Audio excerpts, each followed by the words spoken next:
ঝালমুড়ি খেতে পছন্দ করে না এমন লোক হয়তো খুঁজেই পাওয়া যাবে না। তাই আমার আজকের রেসিপি ঝালমুড়ির মশলা। ঝালমুড়ির মশলাটা যদি বাসায় বানানো যায় তাহলে আর বাইরের অস্বাস্থ্যকর খাবার খেতে হবে না। নিজের হাতে বানানো প্রতিটা খাবারই কিন্তু অনেক স্বাস্থ্যসম্মত হয়। ঝালমুড়ির মশলাটা বানানোর জন্য এখানে একটা বাটিতে 2 টেবিল চামচ নিয়েছি হলুদ সরিষা আর 2 টেবিল চামচ নিয়েছি কালো সরিষা। সরিষাটাকে ধুয়ে 10 মিনিট পানি দিয়ে ভিজিয়ে রাখবো। তারপরে একটা ব্লেন্ডারের কাপে নিয়ে নিচ্ছি।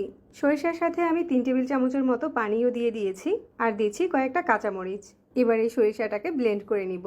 এবার মশলাটা বানানোর জন্য চুলায় কড়াই বসিয়ে 1 কাপ দিচ্ছি সরিষার তেল। 1 কাপ দিয়ে দিচ্ছি পেঁয়াজ বাটা। পেঁয়াজটাকে তেলের সাথে ভালো করে ভেজে নিতে হবে। তারপর এখানে দিচ্ছি 1 টেবিল চামচ রসুন বাটা আর 1 টেবিল চামচ আদা বাটা। এগুলো এখন একটু সময় নিয়ে ভালো করে ভুনে নিচ্ছি, যেহেতু এটা অনেক দিন পর্যন্ত আমরা সংরক্ষণ করব। মশলা থেকে যখন একটা সুন্দর স্মেল বের হবে তখন এখানে দিয়ে দিচ্ছি 1 চামচ হলুদ গুঁড়া, 1.5 চামচ মরিচ গুঁড়া, 1/2 চামচ দিয়ে দিচ্ছি ভাজা ধনিয়ার গুঁড়া আর 1/2 চামচ দিয়ে দিচ্ছি ভাজা জিরার গুঁড়া, 1 চামচ দিয়ে দিচ্ছি রান্নার লবণ আর 1 চামচ দিয়ে দিচ্ছি বিট লবণ।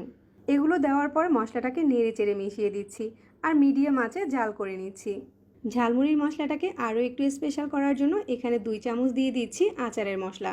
নেড়ে চেড়ে মিশিয়ে দিচ্ছি। তারপর এখানে দিয়ে দিচ্ছি গরম মশলার গুঁড়া। এই মশলাটাকে এখন মাঝারি আঁচে কিছুক্ষণ জাল করে নিব।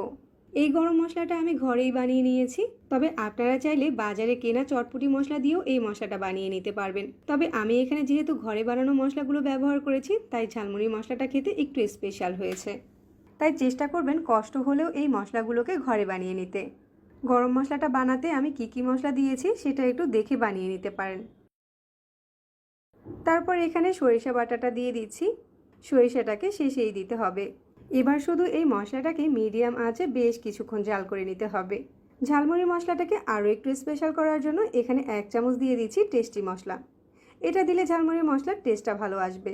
এখন এই মশলাটা কিন্তু অনেকটাই কালো হয়ে গিয়েছে আর গ্রেভিটা এরকম হয়ে গিয়েছে। মশলা থেকে তেলটা আলাদা হয়ে উপরে ভেসে উঠেছে। তার মানে আমাদের ঝালমুড়ির মশলাটা একদম রেডি। চুলা থেকে নামিয়ে ঝালমুড়ির মশলাটাকে ঠান্ডা করে একটা কাচের জারে ভরে নিলে কিন্তু কয়েক মাস রেখে খাওয়া যাবে। আমি মশলাটাকে একটা কাচের জারে ভরে নিচ্ছি। মশলার ঘনত্বটা একটু খেয়াল করলেই বোঝা যাবে এর গ্রেভিটা একদম ঠিক আছে। মশলাটাকে এখন 2 থেকে 3 মাসের মতো সংরক্ষণ করা যাবে। যখনই ঝালমুড়ি খেতে ইচ্ছে করবে তখনই বানিয়ে নেওয়া যাবে। তবে যেহেতু আজকে ঝালমুড়ির মশলাটা বানিয়েছি তাই একটু সাথে মুড়িও মাখিয়ে নিচ্ছি। প্রথমে আমি মুড়ির সাথে এখানে 2 চামচের মতো ঝালমুড়ির মশলা দিয়ে দিলাম। তারপর দিয়ে দিলাম পছন্দ অনুযায়ী পেঁয়াজ কুচি, ধনেপাতা কুচি, কাঁচামরিচ কুচি আর লেবুর খোসা কুচি। আর দিয়ে দিচ্ছি কিছু চানাচুর। এবার সব কিছু একসাথে মিশিয়ে নিলেই কিন্তু ঝালমুড়ি রেডি হয়ে যাবে। ঝটপট আজকে বানিয়ে নিলাম ঝালমুড়ি মশলা, যেটা আপনারা একদিন বানিয়ে কয়েক মাসের মতো সংরক্ষণ করে খেতে পারবেন। আশা করছি প্রতিদিনের মতো আজকের রেসিপিও সবার কাছে ভালো লেগেছে।